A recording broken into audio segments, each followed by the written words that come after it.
Olá, olá, olá pessoal. Continuando a nossa série especial, mais focada para as mulheres, mas você aí, mulher, pode compartilhar com o homem, sim, viu? Porque é muito importante, mesmo sendo com esse foco, a palavra de Deus ela é viva e eficaz, e ela sempre entra em nossos corações e sempre fala conosco. E hoje a gente vai compreender um pouco da história de vida de Isabel. Falar por que eu escolhi, porque muitas vezes a gente está tão acostumado só com os que são mais em evidência, né? Não que eles não ensinem coisas para nós, para nossas vidas. A Bíblia inteira ensina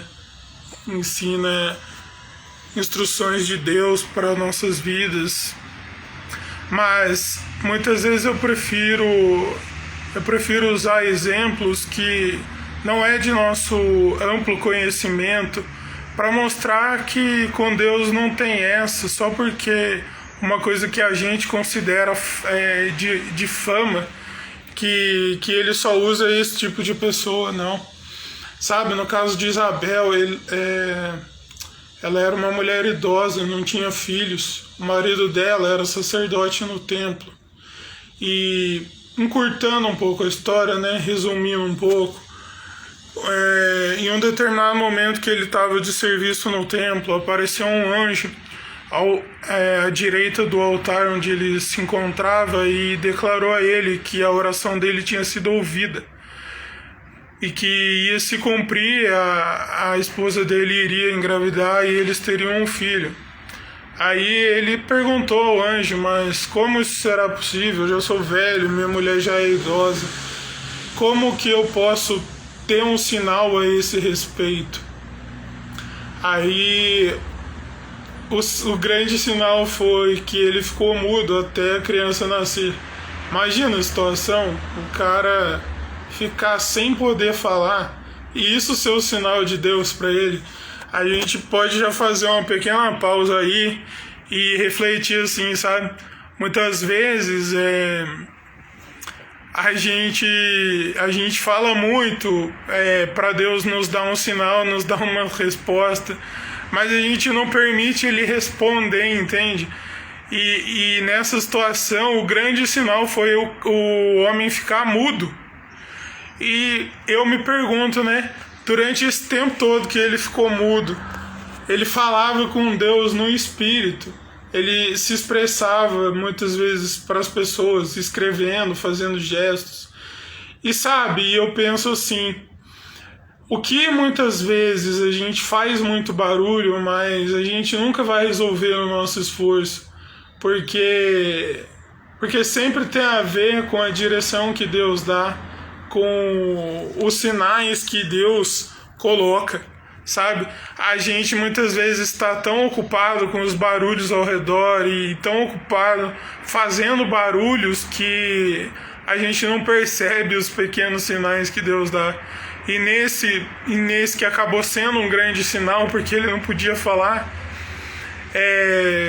foi o que realmente Deus usou para mostrar para ele: olha, eu sou Deus, eu sou todo poderoso, eu faço da forma que eu quero, quando eu quero, com quem eu quero, sabe? Agindo com amor, com harmonia, da forma com que Deus age, né? E isso nos conduz até um momento quando Jesus estava lá agonizando, né, no Calvário, e por um momento houve silêncio e o véu se rasgou, o véu do templo se rasgou de cima a baixo. Ou seja, naquele silêncio, por meio de toda aquela situação, por meio do véu do templo ter se rasgado, era Deus falando: olha, o que separava vocês de mim, de baixo para cima, que era a multidão dos seus pecados, está colocado lá em cima do meu filho na cruz. para que vocês possam ter livre acesso a mim agora. O que vocês precisam é só confessar essa salvação com a boca de vocês, sabe? Isso essa expressão do caráter de Cristo a gente pode ver nessa situação, porque naquele momento de silêncio, aquele homem compreendeu o agir de Deus, compreendeu o que Deus estava proporcionando naquele momento. Não importava a situação humana, não importavam as circunstâncias materiais, mas para Deus o que importava era o fruto que vinha daquele encontro, o fruto que vinha daquela gestação, que eu não sei se você sabe, mas esse fruto foi João Batista. Mas antes de chegar na aparição dele em si e uma reflexão rápida sobre a vida dele, é importante a gente compreender outra coisa. O anjo já tinha dado outra direção ao homem e direcionado que o nome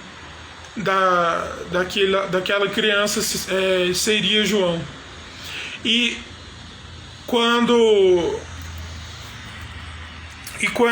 Isabel num determinado momento declara: isso é obra do Senhor, é Ele mostrando o agir dele favoravelmente em minha vida e me livrando da humilhação que eu tinha perante o povo. E isso também a gente pode ver outro traço do caráter de Cristo na vida dessa mulher, porque quando ela declara que o que estava acontecendo com ela é obra do Senhor, a Bíblia diz que a gente é salvo pela obra de Deus na cruz, e não é pelo nosso esforço, sabe? É o agir de Deus favoravelmente naquela cruz, ao seu e ao meu favor, nos livrando de nós mesmos, nos livrando da nossa natureza pecaminosa, nos livrando daquela influência que Satanás usou por meio da vida de Eva, da mulher. Ou seja, podemos considerar também na vida de Isabel e de tantas outras mulheres a redenção de Deus, a pacificação da humanidade perante Deus com esses frutos também, porque o maior fruto que expressou a salvação, que é Jesus, também veio por meio de uma mulher. Mas isso é uma reflexão para um outro momento. O foco hoje é Isabel. E quando ela declarou isso, que isso era obra do Senhor na vida dela, ela estava reconhecendo que na minha humanidade eu nunca poderia ter resolvido essa humilhação que eu enfrentava, mas Deus resolveu isso. Deus resolveu isso, o meu problema perante o meu marido e perante o povo que me humilhava porque eu não tinha um filho.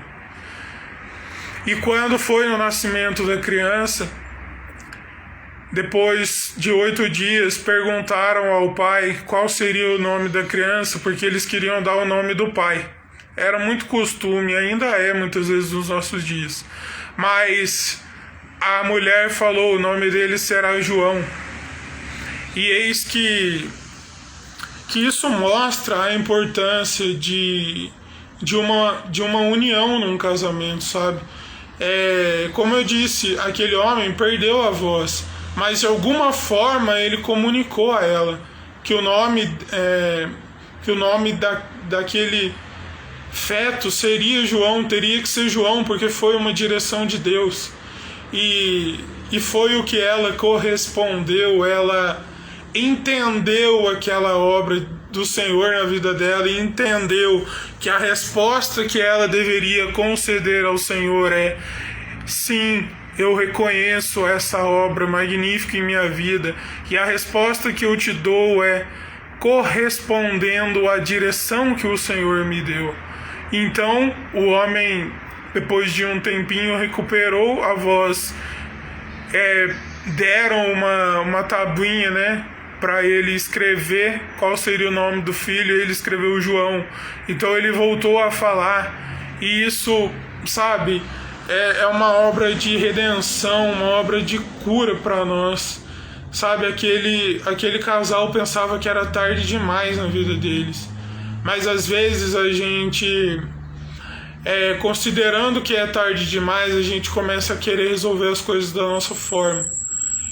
E as coisas têm tudo para dar certo, mas a gente não compreende que é do jeito de Deus, que é com um processo. Imagina o processo que esse homem enfrentou, passando todo o tempo da gestação sem falar. Sabe, foi um processo, foi algo que, não que Deus usou para castigar aquele homem, mas que Deus usou para realmente mostrar para ele, olha, talvez a gente possa entender algo do tipo: olha, você sempre foi sacerdote, eu sempre encontrei a minha graça na sua vida, mas já que você me pediu um sinal, esse sinal vai ser da minha maneira, esse sinal vai ser conforme o meu agir na sua vida e na vida da Isabel, entendeu? Só que a gente começa a complicar tudo quando a gente acha que tá tudo no nosso controle, que tá tudo na nossa possibilidade, que a gente pode todas as coisas. É muito fácil declarar: posso tudo naquele que me fortalece, mas não reconhecer que nem sempre é poder tudo. E o que podemos não é no nosso esforço, mas no poder de Deus. Então que essa reflexão de hoje possa ser essa cura para o seu coração aí, mulher, de que uma mulher precisa compreender que nos traços da personalidade dela, que Deus a fez, mesmo que tenha tido influências de muitas coisas, de situações, de pessoas que vieram e arranharam traços do caráter, traços da personalidade, Deus cura e restaura emoções, personalidades, comportamentos.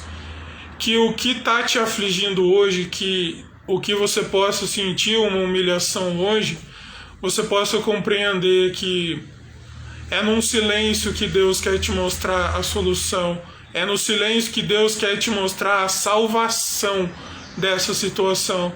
Mas vai chegar um momento que tanto eu quanto você vamos precisar declarar com nossos lábios: isso é obra do Senhor, eu nunca seria capaz de realizar. Curta, compartilha, fica ligado aí nas nossas reflexões.